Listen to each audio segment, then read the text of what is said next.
রাজশাহী নগরীতে মোটরসাইকেলে তেল নিতে ঘন্টার পর ঘন্টা অপেক্ষা করতে হচ্ছে চালকদের।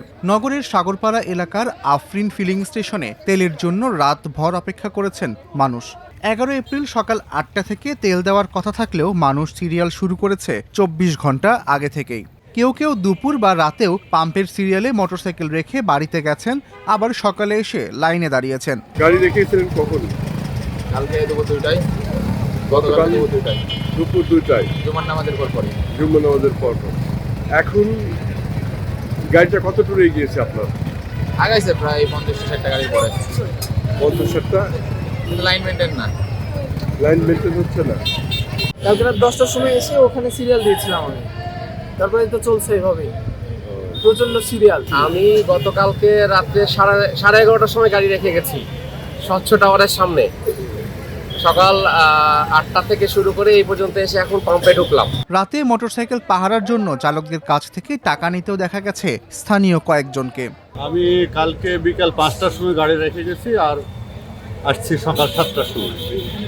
এখন পর্যন্ত তেল পাই নাই। এই গাড়ি রাত্রে পাহারা দেওয়ার জন্য কত দিতে হয়েছে? 50 টাকা। দীর্ঘ সময় ধরে অপেক্ষা করলেও তেল দেওয়ার ক্ষেত্রে সিরিয়াল মানা হচ্ছে না বলে অভিযোগ করেছেন তেল নিতে আসা চালকেরা। তাদের অভিযোগ, তেল নেওয়ার জন্য সারারাত লাইনে দাঁড়িয়ে থাকলেও প্রভাবশালীরা উল্টো পথে গাড়ি ঢুকিয়ে তেল নিয়ে যাচ্ছেন।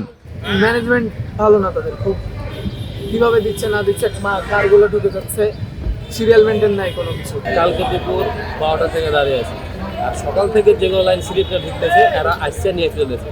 আমি সকাল ভোর 2টায় দাঁড়িয়েছি।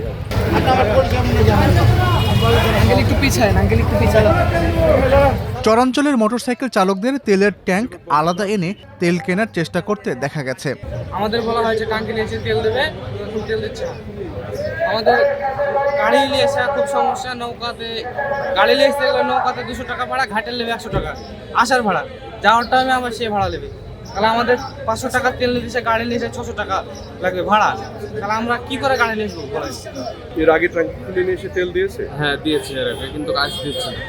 এই পাম্পে এই পাম্পে দিচ্ছি, অন্য পাম্পে দিয়েছে, চরের কথা বললেই দিয়েছে, কিন্তু এই পাম্পে দিচ্ছে না। রাজশাহী মহানগর পুলিশের পক্ষ থেকে জোর তারিখে জোর নাম্বারের গাড়িতে আর বিজোড় তারিখে বিজোড় নম্বরের গাড়িতে তেল দেওয়ার নিয়ম করে দেওয়া হলেও তা মানা হচ্ছে না। পেট্রোল পাম্প সংশ্লিষ্টরা বলছেন, এক শ্রেণীর চালক দীর্ঘ লাইন করে সিন্ডিকেট করছেন।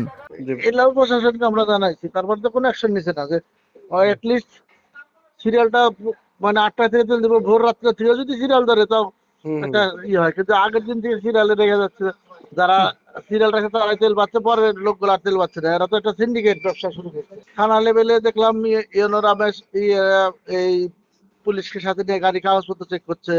তারপরে অ্যাটলিস্ট যেগুলা সিএনজি চালিত গ্যাসের গাড়ি, এলপি গাড়ি, তারা তেল লোড করে নিয়ে যায় বাইরে বিক্রি করছে, এইগুলাও তদারকি করছে।